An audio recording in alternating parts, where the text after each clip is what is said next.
After ng success ng Arabella, muling magsasama sina Camille Prats at Shane Sava sa bagong kapuso drama na Mommy Dearest. Narito ang unang chika ni Katatibayan. Haba na sinabi mo. Hindi maiwasang makaramdam ng kaba at nerbiyos si Sparkle star Camille Prats sa pinakabagong project na kanyang pagbibidahan, ang Mommy Dearest. Ang role niya bilang Olive may pinagdaan ng matinding mental health issue. Kaya ko ba? Kasi it's very out of my comfort zone. But then I realized, after being in the industry for quite a while, parang nakaka-excite ng isipin na meron namang ibang klaseng project na pwedeng magawa. Ang Mommy Dearest ay isang intense drama series tungkol sa extreme na pagmamahal ng isang ina sa anak. Ang labis na pagmamahal, ikabubuti pa ba ng isang anak? Ang anak ni Olive na si Mookie ay bibigyang buhay ng young actress na si Shane Sava.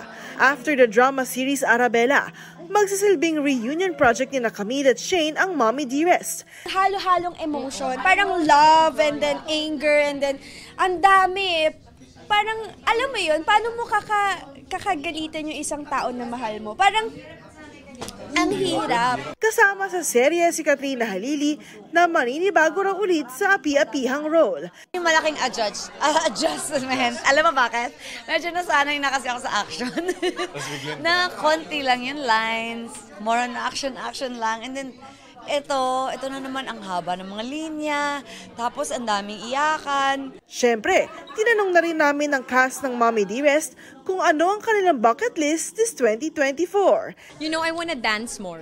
Yun siguro, Mars. Kasi that's something that I've always loved doing as a child. Pagiging active, like treadmill, ganun, cardio lang. Yun lang yung gusto ko ibalik. Gusto ko rin yung magbuhat ba yung sa gym. So, yun.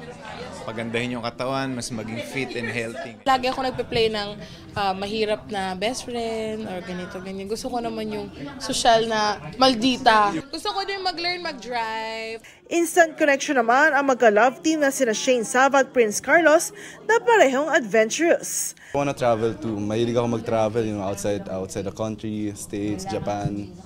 And adventurous din ako, so never pa ako nakapag-hike. Gusto ko matry yung, kunyari, mag-hiking. Gusto ko nga matry mag-comedy or action. Ito ang unang balita. Katatibayan para sa GMA Integrated News.